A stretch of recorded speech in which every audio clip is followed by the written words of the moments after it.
Amém. A paz do Senhor Jesus para todos os irmãos em Cristo. Quem vos saúda é a sua irmã em Cristo, a cooperadora Alessandra Custódio. E eu estou aqui com vocês nesse momento para trazer aqui, meus irmãos, a palavra do nosso Deus. Que Deus abençoe a todos meus irmãos que já estão conosco e aqueles que sempre estão conosco e aqueles que estão pela primeira vez.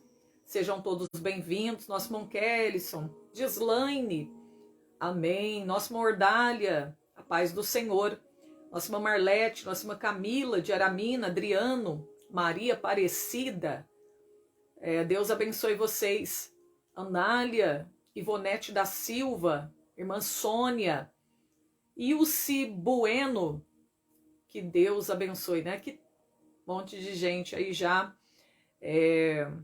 para poder ouvir a palavra de Deus, Evelyn, amém.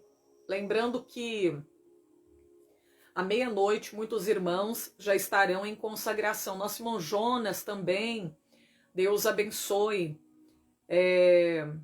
Nossa irmã Marcela Maria Soares, com a sua família, Deus abençoe. Que bênção. Hoje nós vamos falar sobre o grão de mostarda. É um estudo bastante interessante que nós iremos falar. Nosso irmão Wilson também, Márcia Silva, que bênção, Hoje é um estudo muito interessante, viu, meus irmãos? Acredito que muitos irmãos nunca ouviram falar, mas hoje você vai aprender um pouquinho, junto comigo, amém? Lembrando que amanhã, 12h30, nós estaremos realizando, segundo dia da campanha, Eleva os meus olhos para os montes, de onde me virá o socorro? O meu socorro vem do Senhor, que fez os céus e a terra. E também oração em favor das causas difíceis. Nós estamos em oração e hoje Deus já começou a operar, Pessoas foram libertas, pessoas foram curadas, foi uma grande bênção de Deus. Bom, vamos lá.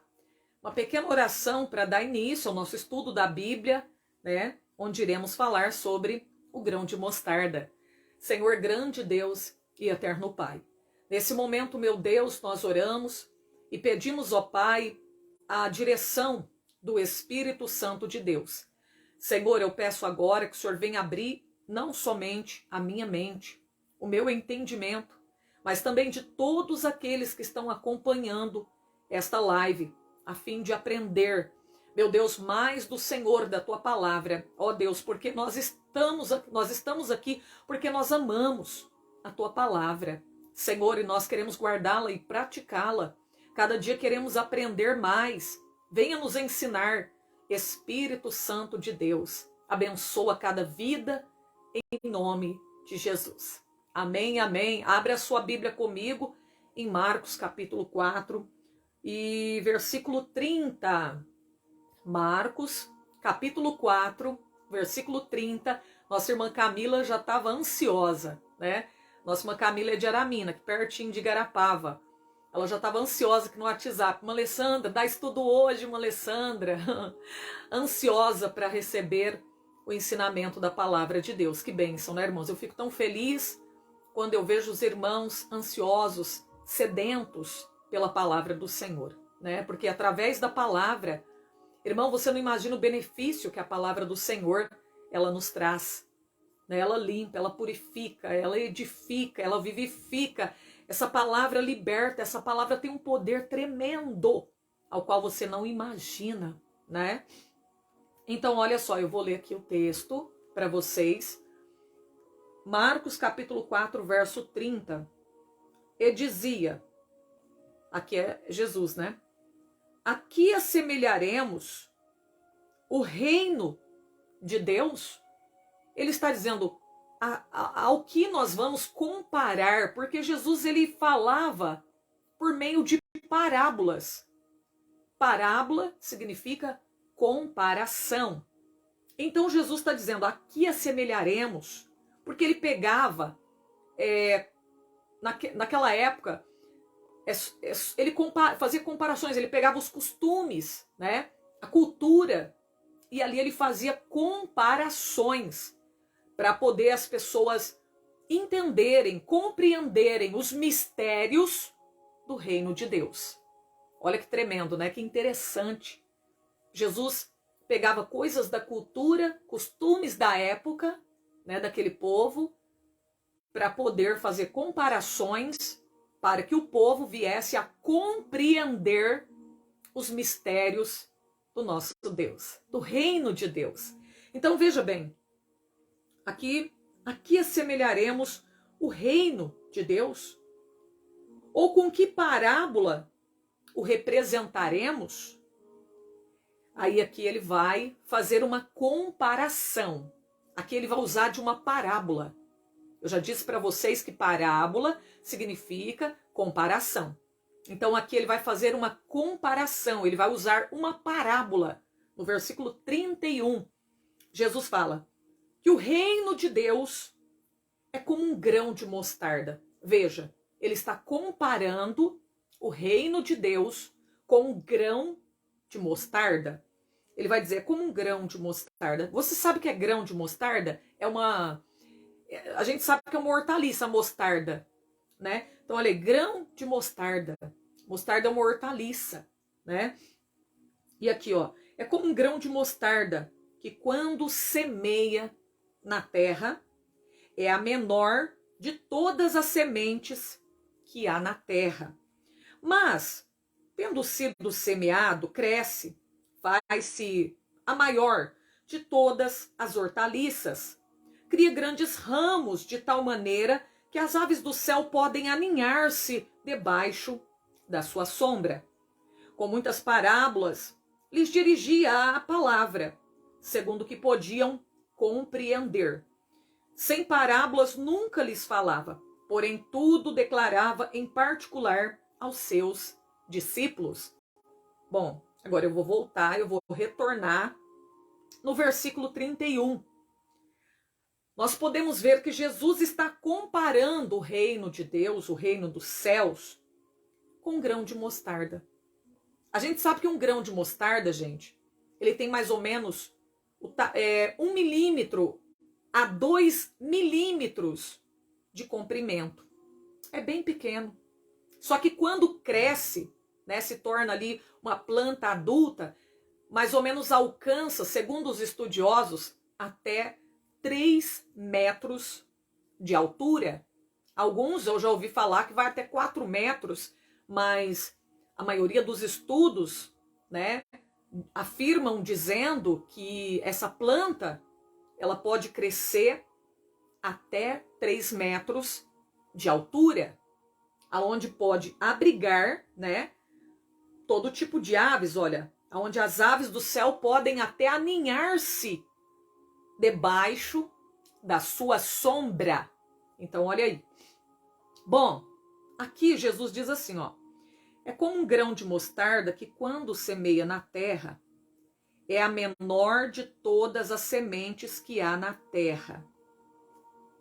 Algumas pessoas pegam esse versículo e dizem que Jesus está mentindo, que está errado o que Jesus falou. Por quê? Porque, na verdade, o grão de mostarda não é a menor das sementes que há no mundo. Só que aqui, Jesus não está dizendo que o grão de mostarda é a menor das sementes que há no mundo. Na verdade, ele está dizendo que o grão de mostarda é a menor das sementes que há na terra da Palestina. Que havia na terra da Palestina. Nós sabemos que Jesus aqui ele vai usar o grão de mostarda porque até então era um grão que todos os judeus conheciam. Eles tinham o conhecimento a respeito do grão de mostarda. Como eu disse para vocês, Jesus pegava coisas da cultura, dos costumes daquele povo para poder fazer comparações para que o povo viesse a compreender os mistérios do reino de Deus. Então aqui ele não pega uma semente desconhecida para fazer a sua comparação. Ele pega uma semente que já era conhecida pelo povo judeu. Então aqui, ó, essa semente, ela era a semente menor que havia Não em todo o mundo, mas na terra da Palestina, certo? Porque existe uma semente que, segundo os estudiosos, ela é a menor do mundo. Até eu anotei o nome dela aqui. O nome dessa semente, para vocês entenderem, ela chama TEF, né?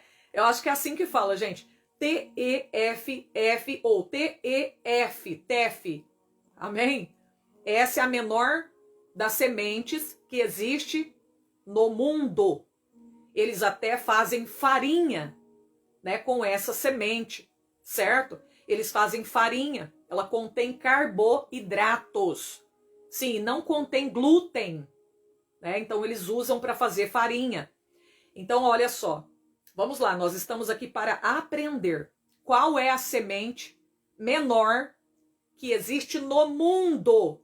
Chama TEF. TEF. Acho que é assim que fala mesmo, né? TEF. T-E-F-F ou T-E-F. TEF. Essa é considerada pelos estudiosos a menor semente que existe em todo o mundo. Algumas pessoas, alguns estudiosos, eles afirmam dizendo que a menor semente é a do morango. Mas, segundo estudos, né, nós podemos ver que o morango, ele passou a existir em 1750 na França, no noroeste da França. Isso aí.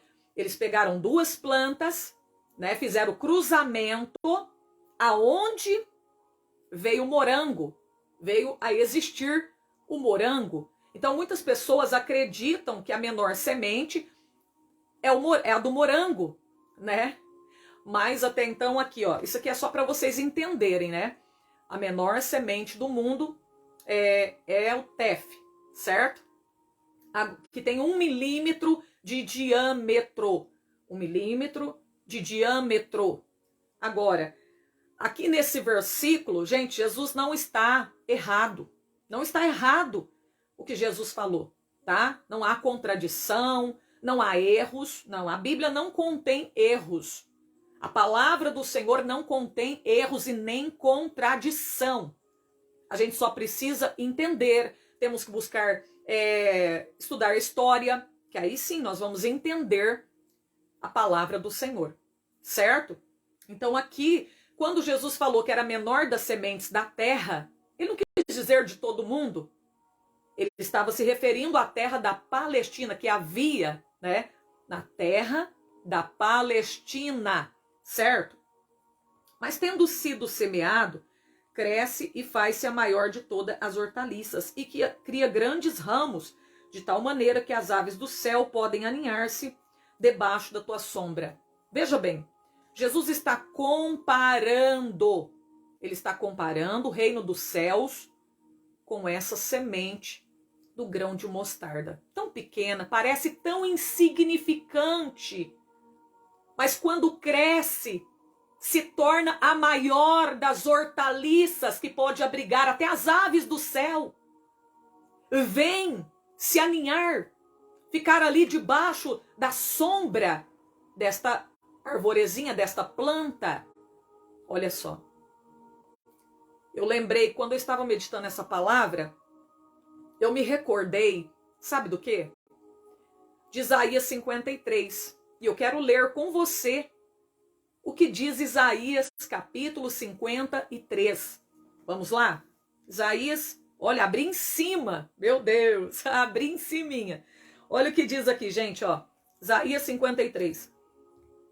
Quem deu crédito à nossa pregação e a quem se manifestou o braço do Senhor? Porque foi subindo como renovo. O que é renovo?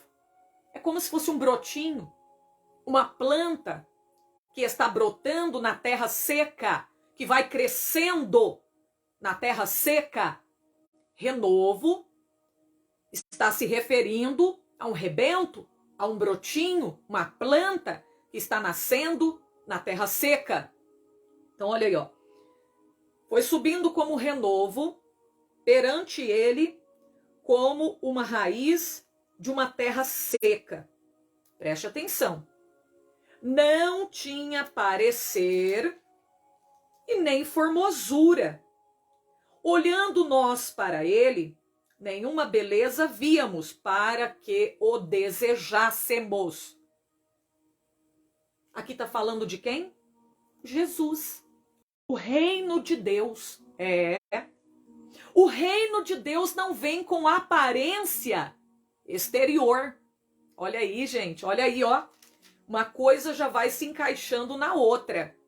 Tem um versículo aqui que daqui a pouquinho eu vou ler para vocês. Vocês vão ver, meu Deus, como que Deus é tremendo, né? O Senhor me fez recordar, a hora que eu li sobre o grão de mostarda, veio Isaías 53 na minha mente. Veja como que o Espírito Santo, ele nos lembra aquilo que nós já lemos lá atrás. Por isso é importante nós lermos a Bíblia Sagrada, né? Então, olha aqui, ó. Foi subindo como renovo. Imagina um brotinho, uma plantinha crescendo numa terra seca. Não tem beleza, não tem formosura, não tem parecer, né? Meu Deus, de tal forma que olhando para aquele brotinho, olhando ali, né? A pessoa nem deseja, né? Olha aqui, ó. Nenhuma beleza víamos para que desejássemos. Então o reino dos céus não vem com aparência exterior, não veio com aparência exterior, né? Então, olha, a gente pode lembrar do povo judeu.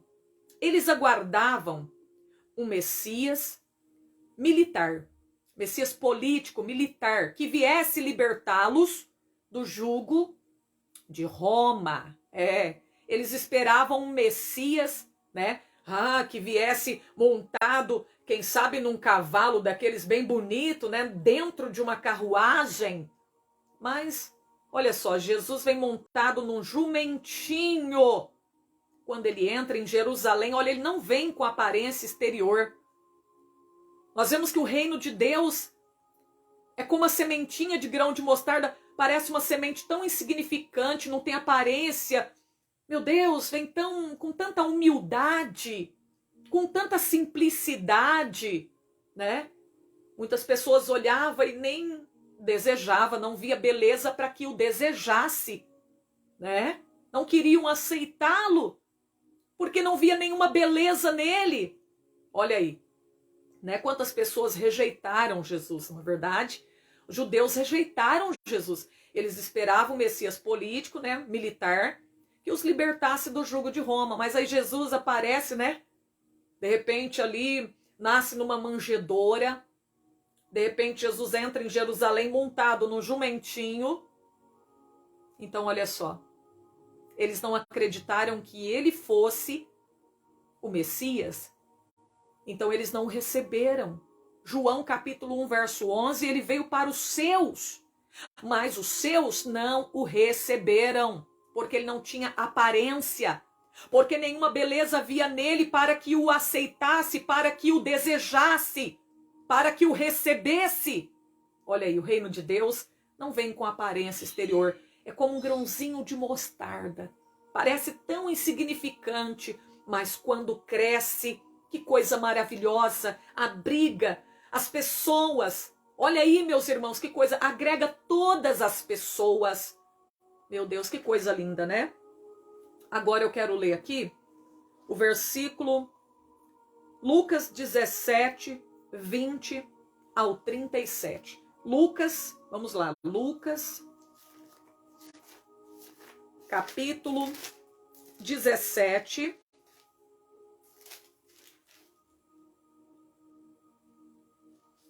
Lucas capítulo 17, versículo 20. Olha só. Diz assim a palavra do Senhor. Interrogado pelos fariseus sobre quando havia de vir o reino de Deus, respondeu-lhes e disse: o reino de Deus não vem com aparência exterior. Olha aí. Nem dirão, ei-lo aqui, ei-lo ali, porque eis que o reino de Deus está entre vós. O reino de Deus está dentro de vocês. Jesus não veio para reinar, sentar lá no trono. Não, ele não veio como Messias militar. Ele veio para reinar dentro de nós. Sabe aonde? Dentro do teu, do meu, do nosso coração. Não vem com aparência exterior. ele veio para reinar interiormente, dentro de nós. O reino de Deus está entre nós. O reino de Deus está dentro de nós. Olha aí, que coisa linda, hein? Então, olha aqui, ei-lo ali, ei-lo aqui, ei-lo ali, porque eis que o reino de Deus está entre vós. Eles não entendiam, não compreendiam que o reino dos céus estava entre eles, que não veio com aparência exterior. Eles não entendiam que Jesus veio para reinar dentro deles, para sentar no trono do coração nosso. Ele veio para destronar o tal do pecado. Porque antes de Jesus reinar em minha vida, em tua vida, sabe quem estava assentado no trono do teu coração e do meu? Um tal de pecado. Mas ele foi destronado. Mas ainda tem muitos corações, em muitos corações ele ainda está reinando. Ele ainda é senhor de suas vidas. Muitas pessoas são escravas desse tal de pecado. São dominadas por ele. Mas todos aqueles que entregam a sua vida para Jesus, Jesus destrona o pecado e passa a reinar dentro de nós. E a nossa vida passa a ser totalmente diferente. Olha aí, eu quero ler com vocês Romanos, capítulo 6, versículo 12. Romanos, capítulo 6 e versículo 12. Abra a sua Bíblia. Olha o que está dizendo aqui, ó. Eu disse que era o pecado que estava reinando em nosso coração. Antes de Jesus reinar em nossas vidas. Olha só o que vai dizer Romanos 6 e verso 12. Não reine, portanto, o pecado em vosso corpo mortal, para lhe obedecerdes em suas concupiscências, em seus desejos. Olha aí. Nem tampouco apresentei os vossos membros ao pecado por instrumentos de iniquidade, mas apresentai-vos a Deus como vivos dentre os mortos, os vossos membros a Deus como instrumentos de justiça, porque o pecado não terá domínio sobre vós, pois não estás debaixo da lei, mas debaixo da graça. Todos que aceitam a Jesus não são mais dominados por esse tal de pecado. O pecado é destronado. E aí quem passa a reinar dentro de nós, no trono do nosso coração, é Jesus Cristo. Que coisa linda, né? Então Jesus está dizendo, aqui na sua palavra, foi Paulo quem escreveu à igreja de Roma, não reine, portanto, o pecado em vosso corpo mortal. É Jesus, é Cristo, é o Filho de Deus, é Deus quem tem que reinar em nossas vidas, né? Então, olha aí, que coisa linda, né, meus irmãos? Deixa eu ver aqui se tem algum outro versículo para poder ler para vocês. Aqui essa palavra, gente, do grão de mostarda, Jesus ele deu essa palavra para encorajar, né, os discípulos a serem perseverantes, tá? Por quê? Porque, você imagina, o reino de Deus começa como uma sementinha, né, gente? Parece tão insignificante, parece que não vai dar em nada, parece que não vai virar nada, né? De repente cresce e se torna a maior das hortaliças. Uma hortaliça de 3 metros de altura e acolhe todas as pessoas. Então imagina, né? No começo parece que não vai prosperar, parece que não vai virar nada, né? Mas de repente, meu Deus, começa a crescer, crescer, crescer, crescer, como a hortaliça, né? Então nós não podemos desanimar, nós temos que ter bom ânimo, nós temos que continuar semeando a semente da palavra de Deus. E você pode ver, observar, né? Vamos lá para Mateus agora, Mateus capítulo 13. Eu quero que você acompanhe aí Mateus capítulo 13, aonde a Bíblia fala sobre a parábola do bom do semeador, quer dizer, né? Não é do bom samaritano, não, gente. É do semeador, tá bom? Mas reserva aí, segura aí o Marcos 4, tá? Segura o Marcos 4 aí ainda, né? E vamos agora aqui para o Mateus. Acharam? Mateus capítulo 13. Aqui nós vemos que esse semeador é Jesus.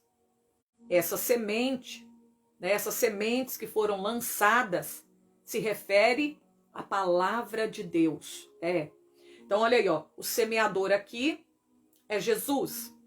A semente, no capítulo 13, na parábola do semeador, é a palavra de Deus, que é semeada, né? E estes solos aqui, que a Bíblia fala, né? Beira da estrada, pedregal, espinheiro, boa terra, se refere ao coração do ser humano. Diferentes corações. Aonde a palavra de Deus, ela vai cair, a sementinha vai cair, né? Então tem aquela pessoa que entra aqui, sai de cá. Aquela pessoa que está a semente que cai na beira da estrada, né? Aquela pessoa que entra aqui, sai aqui. Aí tem aquela que foi semeada entre os pedregais, certo? Entre os pedregais. É aquela semente que é de pouca duração.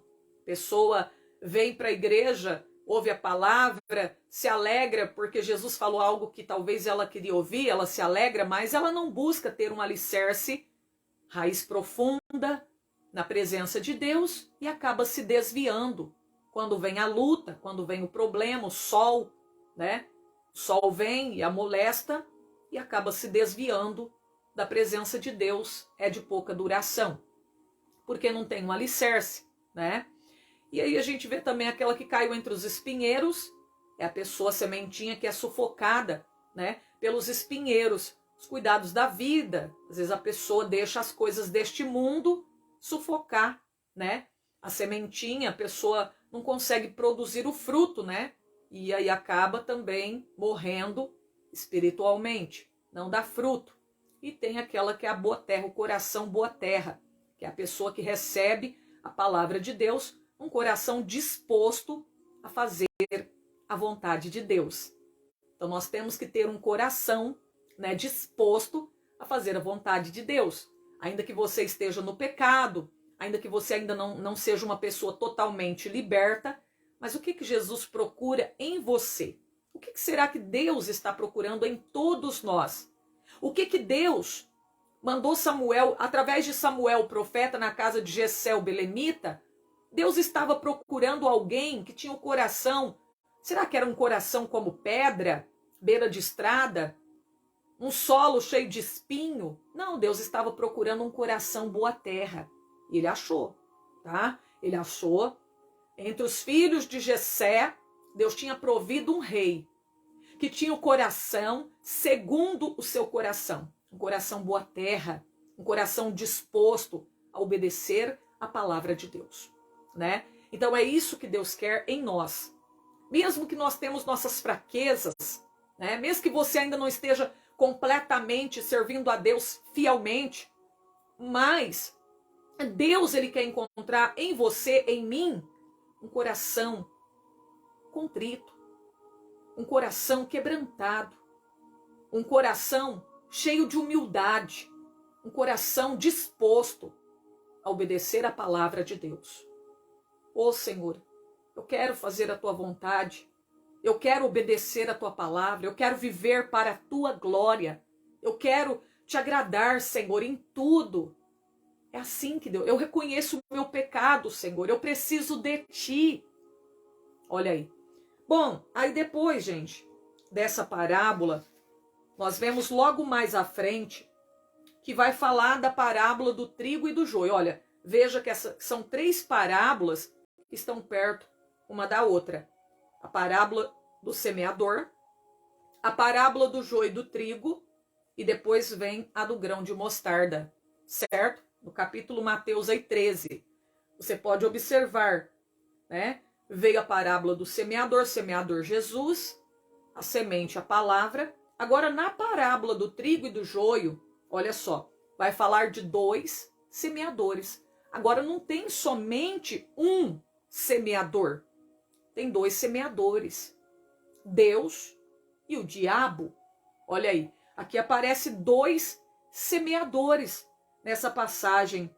Olha só, propôs-lhe outra parábola, que significa comparação, dizendo: o reino dos céus é semelhante a um homem que semeia boa semente no seu campo. Mas, dormindo os homens, veio o seu inimigo. Ó, então aqui tem o inimigo, o diabo, né? Ó, e semeou o joio no meio do trigo, retirou-se. Então veja, tem 2 semeadores aqui, ó, né? Tem 2 semeadores. Tem o homem que semeia a boa semente, certo? Jesus. E tem o inimigo que semeou o joio no meio do trigo, que é o diabo. 2 semeadores, o diabo e Jesus, né? E aqui também fala: os servos do pai de família indo ter com ele, disseram: Senhor, não semeaste tu no teu campo boa semente? Porque pela lei, na época da lei, né, os judeus, eles não podiam misturar as sementes, certo? E aqui eles estão perguntando, ó, os servos do pai de família indo ter com ele disseram: Senhor, não semeaste tu no teu campo boa semente? Por que tem então joio? Por que tem joio, né? Ele lhes disse: o inimigo é quem fez isso. Os servos disseram: queres, pois, que vamos arrancá-lo? Porém, ele disse: não, para que ao colher o joio, não arranqueis também o trigo com ele. Será que esse trigo, a quem se refere esse trigo, esse joio? O trigo são os filhos do reino e o joio, os filhos do maligno. Essa boa semente não é a palavra de Deus agora, não. Agora, essa boa semente não está se referindo à palavra. Nesse versículo, nesse texto, a boa semente se refere aos filhos do reino. Agora, a semente, que é o joio, se refere aos filhos do maligno. Olha aí. Então, há uma diferença entre uma parábola e outra. A primeira, do semeador, aprendemos que o semeador é Jesus. E também pode se referir a nós, né? Nós somos os semeadores, né? E ali a semente é a palavra. Agora aqui não. Tem 2 semeadores, o diabo e Jesus. E aqui nós vemos que a boa semente são os filhos do reino, enquanto que o joio são os filhos do maligno. Bom, gente, e aqui também, o campo é o mundo, não é a igreja. Só que a gente sabe que essa palavra, claro que nós podemos também usar para aplicar essa palavra à igreja. Por quê? Porque dentro da igreja também há joio e trigo. Nessa palavra, nesse texto e contexto, nós vemos que o campo é o mundo. É o mundo. Se trata do mundo, certo? Mas nós podemos também falar, colocar aqui a igreja. Porque dentro da igreja também não tem só trigo dentro da igreja. Ou vocês acham que tem só trigo? O que vocês acham? Tem só trigo dentro da igreja? Claro que não.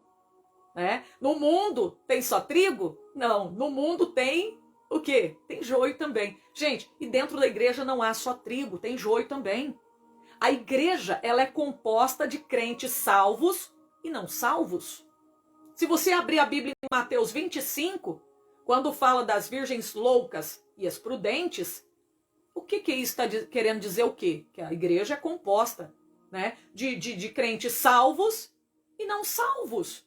Tem pessoas que têm aparência de ter fé, enquanto outros têm mesmo a verdadeira fé, certo? Tem pessoas que quando você olha, parece uma figueira cheia de fruto. Que se a gente não tiver o discernimento, engana qualquer pessoa. Olha só, Jesus em Marcos 11, quando ele olhou de longe a figueira, o que ele pensou? Nossa, deve estar cheia de fruto. essa figueira representa Israel. Imagina olhar para uma pessoa, aquela ali, ó, tem a verdadeira fé. Quando Jesus chegou perto, que ele foi procurar o fruto, ele não encontrou senão somente folhas. Quer dizer, tinha aparência de ter fé, tinha aparência de ter fruto, mas não tinha verdadeira fé, não tinha o fruto que o Senhor Jesus queria. Olha aí. Então, dentro da igreja, no mundo em que vivemos, existe trigo e existe joio, gente. Tem o joio, tem o trigo, certo? Existem pessoas que têm aparência de ter a fé verdadeira, mas não têm. Enquanto outros têm mesmo a fé verdadeira. São aquelas pessoas que tiveram um verdadeiro encontro com Deus. Enquanto outros estão como uma dracma perdida dentro da casa de Deus, né? Então, olha aí. E aqui também diz assim, ó. Queres, pois, que vamos arrancá-lo? É uma pergunta, né? Porém, ele lhes disse, não, para que ao colher o joio, não arranqueis também o trigo com ele. Qual que é o papel da igreja? Arrancar o joio do meio do trigo? Pegar os crentes falsos e jogar para fora da igreja? Esse não é nem o teu e nem o meu papel. Não é o papel da igreja. Pegar os crentes, esse aqui aparenta não ter fé, vou pegar, jogar fora, vou pôr para fora da igreja. Porque olhando, aparentemente não tem fruto. Nós não podemos, né, olhar para a pessoa, fazer um julgamento olhando pela aparência. Nós não podemos, né? Nós sabemos que somente Jesus é que pode, é que vai poder, né? Vai haver o acerto de contas, certo? É no final que a gente vai ver, né? O acerto de contas, vai ter acerto de contas. No final de tudo, né? Aí onde a Bíblia fala que o trigo vai ser recolhido no celeiro do Senhor, mas o joio vai ser lançado para ser queimado. Tudo aquilo que causa escândalo. O joio é todos aqueles que causam escândalo ao Senhor, ao nome dele, à obra dele. Vão ser jogados, né, no lago de fogo, dentro do fogo para ser queimado, né? Amém? Então, olha aí. O nosso papel não é arrancar. A gente tem que aprender a conviver com essas pessoas que são falsos, sem se contaminar, certo? Sem fazer o que elas fazem, sem copiar o modelo de vida delas, certo, meus irmãos? A gente tem que aprender, né, conviver. Tem um irmão ali que não quer obedecer a palavra, às vezes está cantando no mesmo grupo de louvor. A gente não pode desfazer dessas pessoas. Nós temos que orar por elas, né? Aprender a conviver com essas pessoas sem se contaminar, sem copiar o seu modelo de vida, certo? Então, aí, porque é no final que haverá a prestação de conta. Essas pessoas terão que prestar conta com Deus, assim como nós também.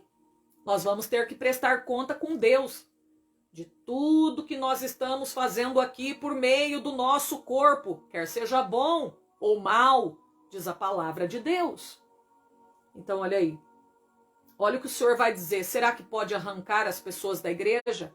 Expulsá-las da igreja? Porque elas não estão obedecendo a palavra de Deus?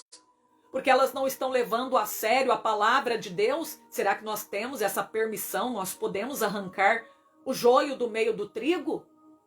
Olha o que a palavra diz. Não. Para que ao colher o joio não arranqueis também o trigo com ele. Porque imagina ali o joio, ele entrelaça ali as raízes ao trigo, aí quando vai arrancar o joio, acaba arrancando também o trigo, né?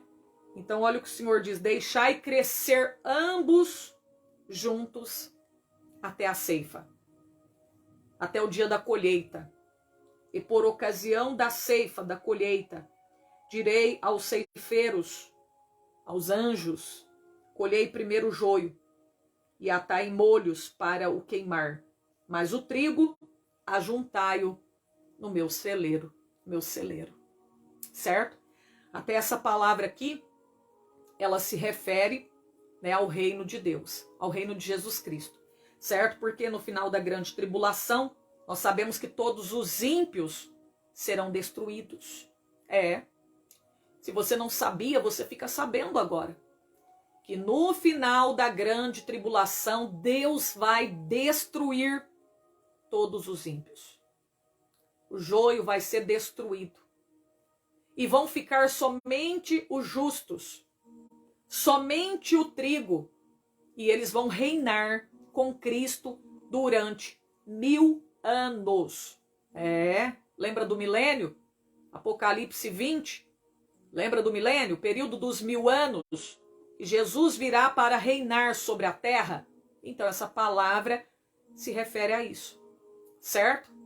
O Senhor no final ali da grande tribulação vai pegar o joio e vai destruir os ímpios. Os ímpios serão todos destruídos.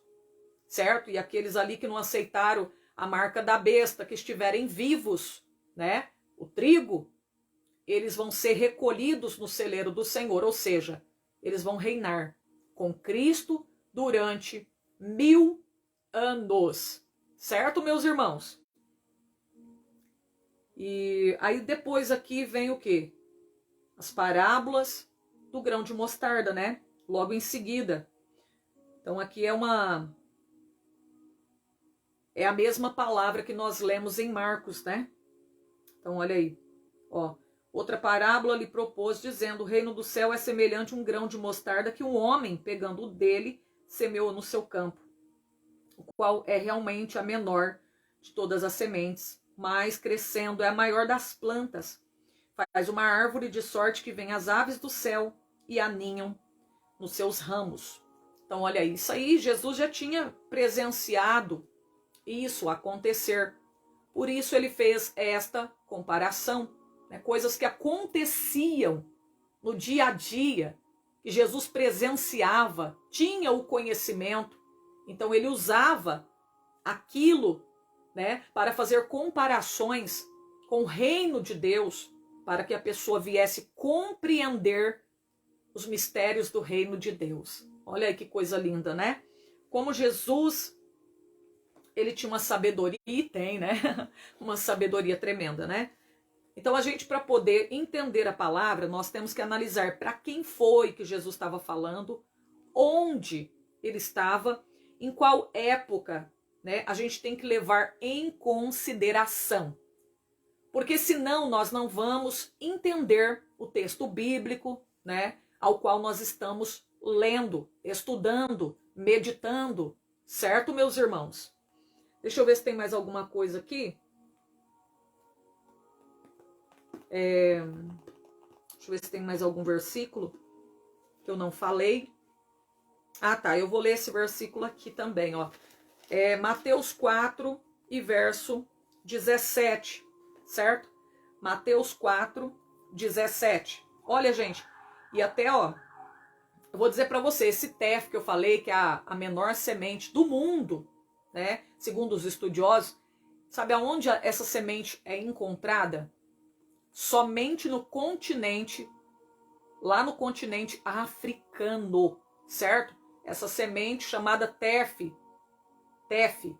que é a menor semente do mundo, né? Segundo os estudiosos, que tem 1 milímetro de diâmetro, ela é encontrada no continente africano. Agora, vamos ler então o que eu disse para vocês, Mateus 4, 17. Mateus 4, 17. Quem está gostando do ensinamento, coloca aí, irmãos, para a gente saber, né? Se você está gostando do ensinamento bíblico, tá bom? Tá aprendendo, coloca aí. A gente tem que, né? Tem que falar. Se você está aprendendo, conseguindo aprender, tá sendo bom para você o estudo bíblico ou não? Não está gostando, não está aprendendo nada?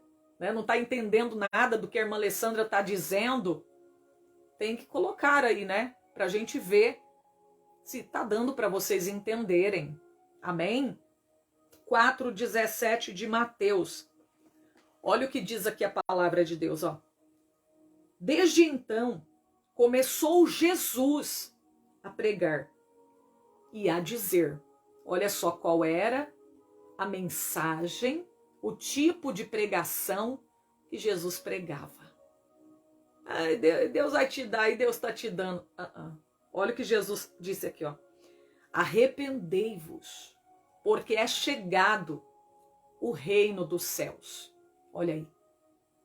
Arrependei-vos. E o que é arrependimento? O que significa arrepender-se? Arrepender-se é afastar do pecado. É mudança de vida.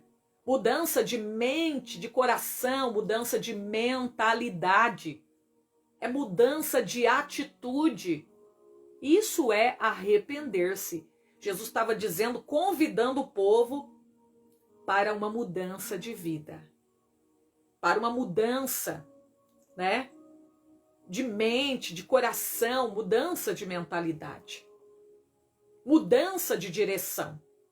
A pessoa está indo na contramão de Deus, praticando tudo aquilo que é errado, que é contrário à palavra do Senhor, que entristece a Deus. E de repente ele dá meia volta e começa a praticar a palavra de Deus.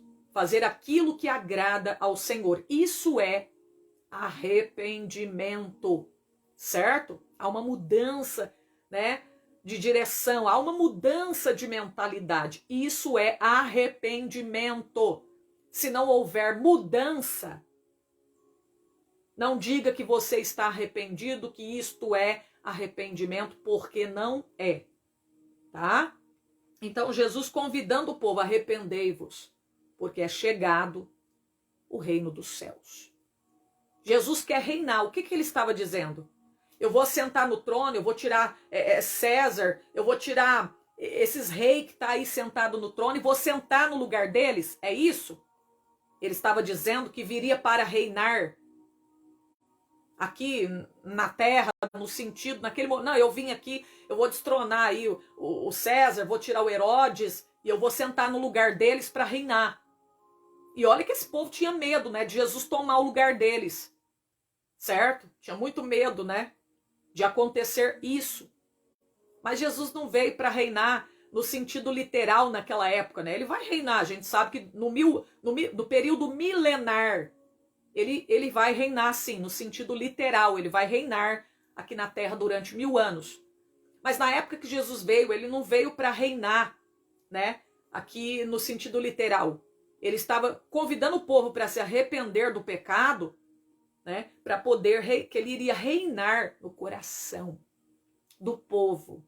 Ele queria entrar na vida do povo. Ele queria reinar no coração das pessoas, no coração dos judeus.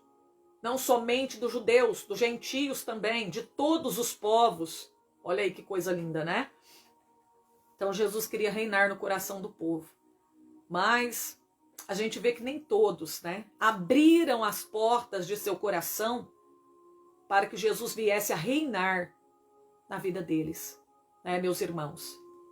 As pessoas queriam, era uma pessoa, né, para ser rei mesmo, no sentido literal, para livrar, para libertar do jugo de Roma, certo? Mas não, por isso que os judeus serão enganados, né, na grande tribulação. Os judeus, eles irão ser enganados na grande tribulação. Quando chegar aí o tal do Messias, que eles acham que é o Messias e não é nada, né? O anticristo, certo? É o opositor, né? É o falso Cristo, o homem do pecado, que é o governo político, né? Aí eles vão ser enganados. Vai falar, é o Messias que nós aguardávamos, que viria para reinar. Chegou, é esse daí mesmo. Veio resolver todos os nossos problemas. Imagina o mundo num caos, economia abalada, tudo abalado. Meu Deus do céu. As pessoas sendo privadas da sua aposentadoria, da sua pensão. O governo fez mudança e aquela bagunça toda. e aquele sofrimento, o povo debaixo de uma pressão e tanta luta, tanta escassez de pão e tanto sofrimento. Aí de repente chega aí o líder político prometendo 1001 coisas, paz para todo mundo, e aí o povo judeu vai ser enganado. É esse o Messias que nós aguardávamos. É esse daí que vai resolver todos os nossos problemas, vai nos libertar desse jugo. É isso, eles querem ser libertados eles queriam ser libertados do jugo de Roma. E agora, né? É esse daí que vai libertar nós desse jugo pesado, desse sofrimento, vai trazer paz, solução de problema, né? Vai resolver o problema da economia no mundo inteiro. Vai resolver tudo, todos os nossos problemas. E serão enganados, né? Achando que o líder político que vem aí, né? Que é o seu Messias, mas não é. Meu Deus. Então, olha a situação, né, irmãos?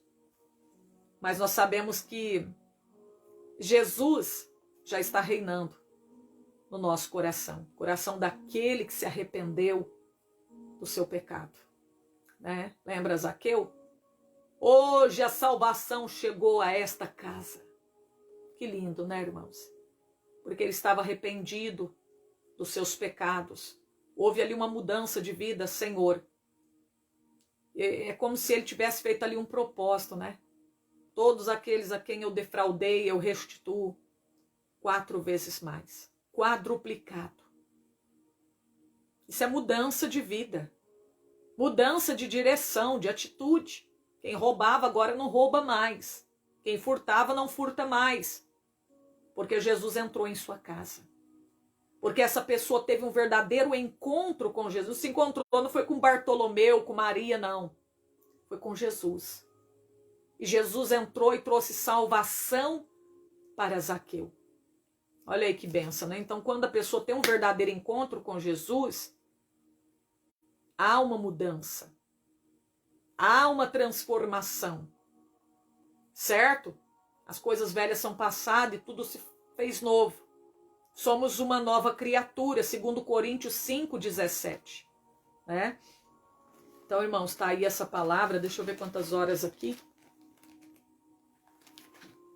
Deu para vocês entender aí, né? Foi bênção do Senhor esse estudo, né? Bênção de Deus.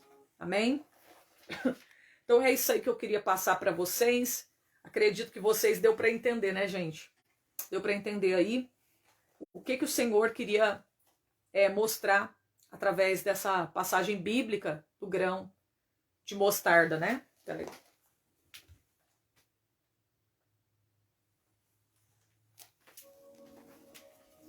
Então, o reino de Deus não vem com aparência exterior, né? É como aquela sementinha, parece tão insignificante, né? E de repente começa a crescer. Meu Deus. O reino de Deus, as coisas de Deus é maravilhosa, né, irmãos? Olha os discípulos, Jesus começou com 12 discípulos, gente. Daqui a pouco, olha quantas pessoas que estavam se convertendo a Jesus naquela época. Pedro, quando pregou, quase 3.000 almas se agregaram, se converteram. Depois, quase 5.000 almas. Imagina quantas almas, né? Só foi crescendo, a árvore só foi crescendo, né? O pé de mostarda só foi crescendo, crescendo.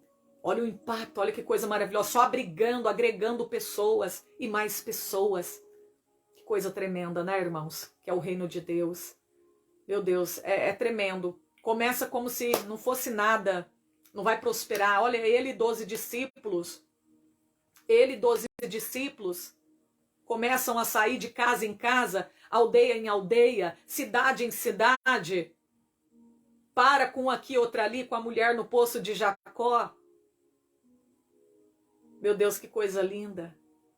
Daqui a pouco só vai aumentando a hortaliça, o pé de mostarda só vai crescendo, crescendo, crescendo. Que coisa maravilhosa que é o reino de Deus. O reino de Cristo.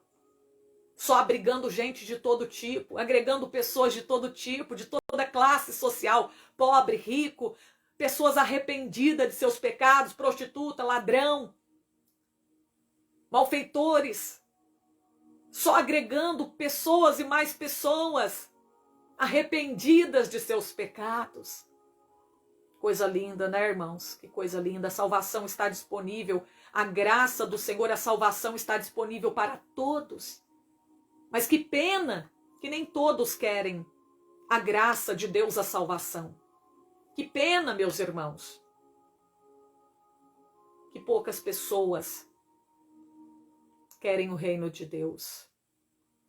Muitas pessoas estão preocupadas em ajuntar tesouro aqui, aonde a traça, a ferrugem corrói, a ladrão, e não estão preocupados com o reino de Deus, que é a maior riqueza. Eu sempre me recordo daquela passagem bíblica de Mateus, capítulo 13, no versículo 47 a seguir, né? Aonde fala sobre a comparação, Jesus comparando também o reino de Deus com várias coisas, né?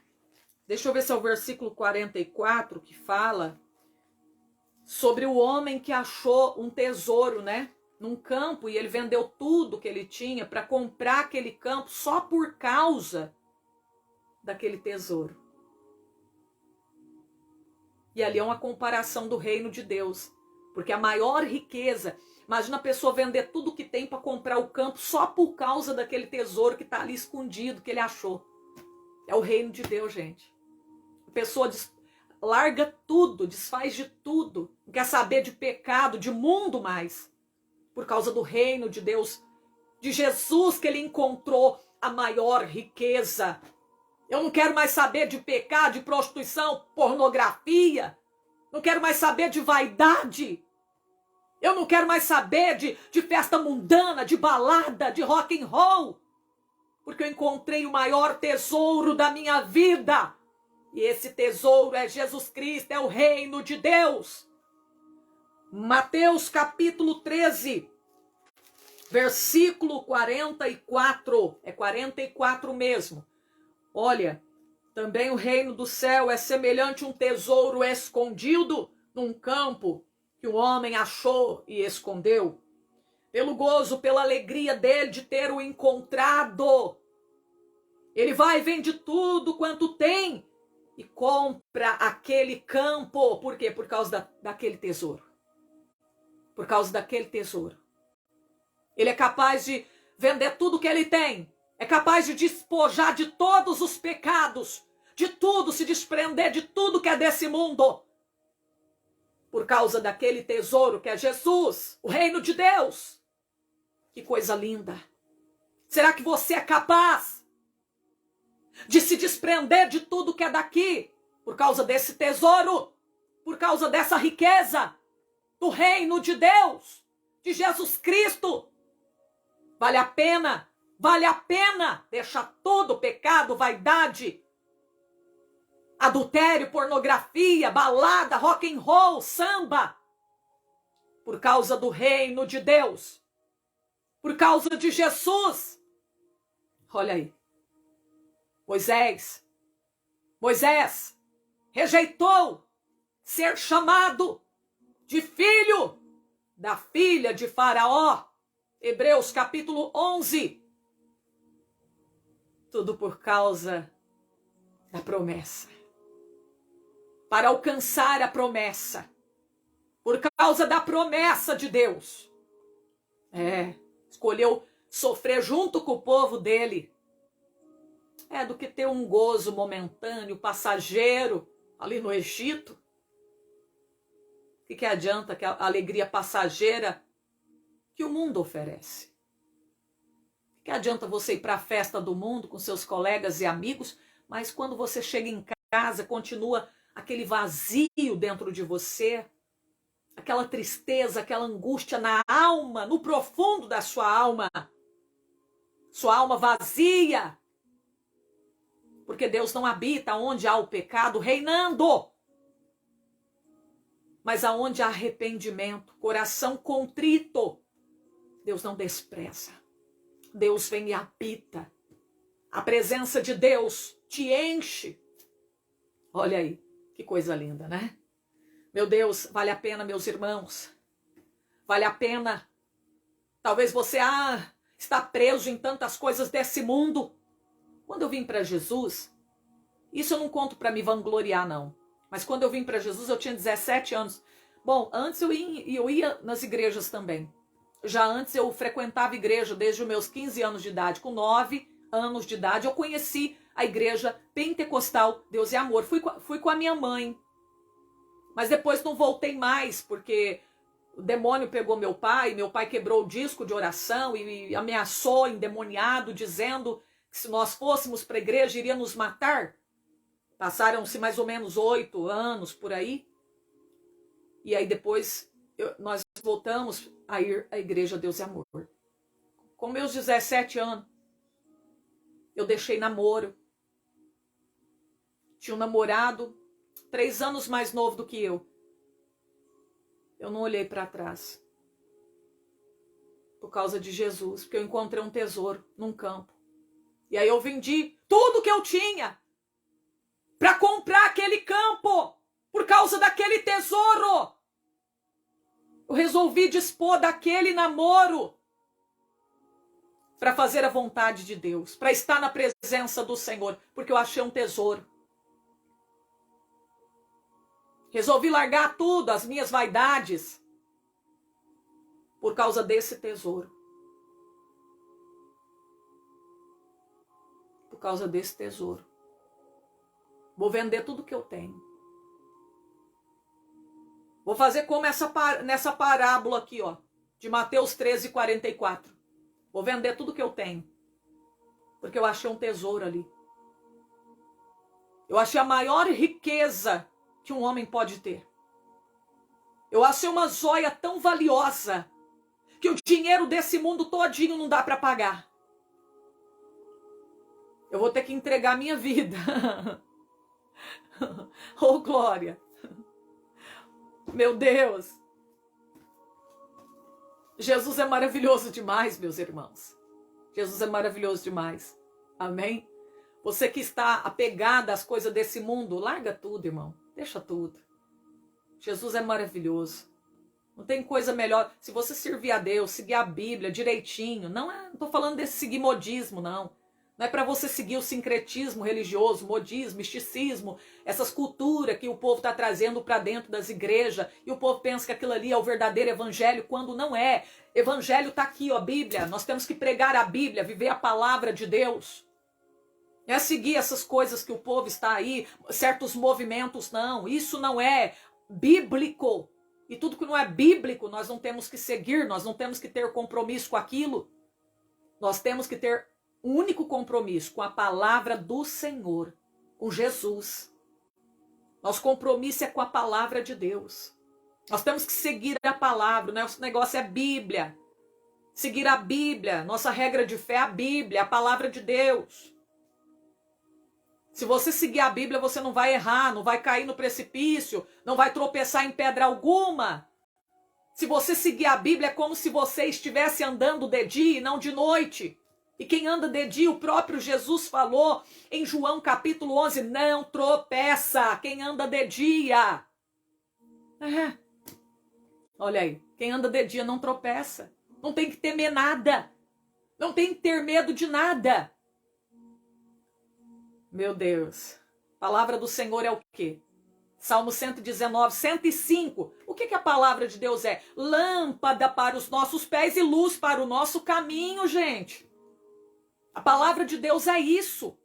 Lâmpada é para iluminar o caminho, para você não cair, para você não tropeçar em pedra alguma. Então quem anda conforme a palavra está andando como se de dia e não de noite.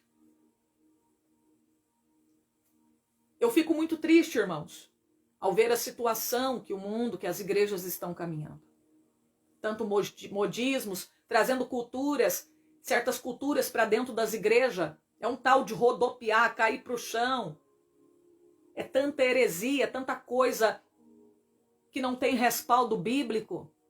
E o povo vai abraçando tudo como se aquilo fosse bíblico, seguindo pastores que não estão pregando a palavra de Deus. Toma cuidado, meu irmão. Tem gente que acha que o poder de Deus é ficar gritando, tem que cair para o chão, tem que rodopiar. Não, meus irmãos, esse negócio aí, foi arrebatado, caiu para o chão. E a vida da pessoa está toda desmantelada, não muda nada. Cuidado com esse negócio de língua estranha, a pessoa cai um por cima do outro, fica lá tremendo no chão, isso não é de Deus não. Falo sem medo de errar. Aonde tem respaldo bíblico isso? Temos que seguir aqui, ó. Cadê a palavra de Deus? Cadê a palavra? O que nós temos que distribuir, o alimento saudável que tem que ser dado para as ovelhas comer, se alimentar, é a palavra de Deus. Ovelha quer a palavra. Ovelha, ela quer a palavra saudável, né? Então, olha aí, tá aí a palavra de Deus. Deus abençoe a tua vida, irmãos. Eu vou parar por aqui, porque meia-noite eu tenho uma campanha com os irmãos, estamos orando, né? Fora da live. Amanhã, 12:30, nós estaremos aqui orando. E lembrando que meia-noite a gente já começa a consagrar para o jejum, viu? O jejum vai até 1h da tarde. Então, os irmãos, façam o jejum também aí, acompanhem a gente, né, nessa consagração. Se tem alguém aí que quer entregar a sua vida para Jesus, para morar no céu, para mudança de vida. Se tem alguém desviado que quer voltar para Jesus, coloca aí, eu quero. Põe aí, eu quero. Alguém que quer fazer um concerto, põe aí, eu quero. Tá? Muitas pessoas, irmãos, às vezes não gostam de chamar a gente para pregar. Por quê? Porque a gente só prega, né? A gente vai pregar a palavra. Tem gente que não gosta de pregação. Se você não ficar pulando, se você não ficar revelando, aí eles não te chamam para pregar. Se você não pregar a bênção, não te chamam para pregar. Tem medo de você tirar o povo da igreja. Mas eu quero dizer uma coisa, a palavra de Deus não tira ninguém da igreja. Ela traz pessoas para a presença de Deus, ela atrai pessoas para a presença de Deus. Muitos irmãos, muitos pastores, né? Não gostam de chamar pessoas que pregam a palavra. Gosta de pregador do movimento, que pula, que salta, rodopia, revela todo mundo na igreja. É 1000 revelação. Prega caminhão de revelação, né? Mas a palavra, aqueles que pregam a palavra de Deus, muitas das vezes são excluídos, porque eles têm medo, acham que o povo não vai vir para a igreja, né? Estão acostumando mal o povo. E depois, para consertar isso, esse estrago, é difícil, viu? É difícil, né? Então, olha aí. Então, o negócio é palavra. Já tem gente dizendo, eu quero. Você que quer entregar sua vida aí para Jesus, né? Levanta a sua mão, você que quer entregar a sua vida para Jesus. E cuidado, meus irmãos. Cuidado aí com esses movimentos. Cuidado. A pessoa vem pro teu lado aí, derrubando você, querendo derrubar você no chão. Cai fora. Esse negócio de derrubar a gente no chão. Cuidado, cuidado, cuidado. Que há muitos falsos profetas. Cuidado, nós estamos num tempo muito difícil, tá? Não fique em live aí atrás de revelação. Né? Pessoas que pedem pix para poder orar por você, ficar revelando tua vida. E outra coisa, eu vou falar uma coisa, essa parte eu sou sincera. Eu não gosto que fica me pedindo revelação, não. Eu não gosto. Amém, irmãos? Porque parece que a gente é adivinho, né? Às vezes tem pessoas que falam assim, irmã, vê o que Deus revela aí. Eu não gosto disso. Por quê? O Espírito Santo revela quando Ele quer. A gente não pode, irmãos, fazer assim. Porque muitas pessoas se sentem... Tem pessoa que às vezes não vai agir como eu. Eles vão se sentir forçada a entregar uma coisa que Deus nem passou, só para te agradar. Então nunca fica pedindo revelação para as pessoas, para pregador, nem para quem vai orar por você. Se Deus revelar, a pessoa vai te passar. A pessoa vai te falar. Né? Irmã, vê aí o que Deus revela. Revela minha vida aí, irmã. Nunca faça isso. Tá? Porque tem pessoas que se você falar isso para eles vão entregar a revelação até da carne só para te agradar. Eles vão se sentir sendo colocado contra a parede, né? Porque tem gente assim, viu, gente? Eu falo que tem, eu sei. E aí vão te entregar a revelação até da carne para te agradar, viu? Então não faça isso não, irmãos. Né? Quando você tiver de pedir uma oração, pede a palavra. Irmã, tem como você abrir a Bíblia, tirar uma palavra que vira o teu coração para mim? Aí sim, né? Pede a palavra de Deus. É muito mais bonito do que... dá a impressão que está fazendo dos irmãos cartomante, aqueles ledor de sorte, né? Aquelas pessoas que lê a mão das pessoas, adivinho, né? Vê aí minha vida. É lá na macumba, é lá na cartomancia, que você chega e fala, vê minha vida aí, vê o que as cartas dizem. Então, a revelação de Deus não é assim, irmãos. Não é dessa maneira, não é como adivinhação. Não é como na cartomancia. Revelação de Deus é diferente. Se Deus revelar, o profeta vai falar para você. Não precisa de você pedir a revelação, né? Então, eu falo para os irmãos que eu não gosto quando as pessoas pedem, né? Revelação. Ah, irmã, revela aí a minha vida, né? Pede a palavra, pede a palavra. Irmã, abra a Bíblia, vê o que Deus fala comigo, se Deus colocar uma palavra no coração da irmã para mim, tá? E ora por mim. Aí sim. Tá bom, meus irmãos? Façam isso. É assim que a gente tem que fazer. E não ficar pedindo revelação para as pessoas, né? Como se eles fossem adivinhos, né? Ah, vê aí o que tá falando nas cartas. Vê aí o que Deus está revelando. Irmã, Deus, irmãos, ele usa a gente, mas é quando ele quer. Revelação não é uma coisa assim, porque tem muitas pessoas, irmãos, estão revelando a vida todinha das pessoas, CPF, uma coisa errada antibíblica. Tem um monte de gente revelando a igreja inteira. A revelação de Deus não é assim, não. Revelação de Deus é coisa séria, né? Então, às vezes eu fico assim admirada de ver como as pessoas têm facilidade para entregar caminhão de bênção para as pessoas, e não é assim, não. Revelação não é brinquedo, não, né? É uma coisa muito assim que é muito séria. É uma responsabilidade muito grande, né? Então, nunca peça, tá? Isso aqui é um conselho que a irmã Alessandra tá te dando, um ensinamento. Nunca, quando você for pedir oração, e for pedir para mim também, não peça revelação. Peça a palavra de Deus, tá? E que Deus abençoe. Não é que eu tô sendo arrogante, não. Eu tô ensinando para vocês a maneira correta, porque a gente se sente mal, né? Quando alguém pede a revelação, porque dá a impressão que a gente é cartomante, é um adivinho, certo? E a gente fica se sentindo mal, né? Então é a maneira correta, isso não é bom nem para você, né? Então peça a palavra, eu quero a palavra, abre a palavra para mim, tá? Que Deus abençoe, meus irmãos, levanta a tua mão, você que quer entregar a sua vida para Jesus. Diga assim: Senhor Jesus, neste momento, eu te aceito como Salvador da minha alma. Me perdoa pelos meus pecados, porque eu creio que o Senhor Jesus é o Filho de Deus que ressuscitou para me salvar. Se tem alguém para reconciliar que está afastado, levante a sua mão e diga assim: Senhor Jesus, eu me reconcilio com o Senhor. Me perdoa pelos meus pecados. Me dá força para ser fiel a ti. Amém. Glória a Deus. Então que Deus abençoa. Tá bom, meus irmãos? Deus abençoa a todos vocês. E olha, vocês também que gostam de entrar na fila do final do culto para receber oração na cabeça, lá em posição de mão, eu vejo muita gente que vai para querer ser revelado, né? Revela aí. Não fica fazendo isso não, irmãos. Né? A palavra de Deus é a maior revelação, a maior profecia. Se Deus tiver de te revelar, fica tranquilo, fica sossegado. O profeta vai te entregar. Porque se ele não entregar, Deus cobra dele. Então fica tranquilo. Se Deus tiver que falar alguma coisa com você, não precisa de você ficar mendigando revelação, tá? É só você ficar tranquilo, em paz, que a pessoa vai te passar aquilo que Deus mandar ele passar. Então não faça feio, pelo amor de Deus, ficar pedindo revelação para as pessoas, tá? Que isso é feio. Amém? Deus abençoa. A paz do Senhor e a paz do Senhor Jesus.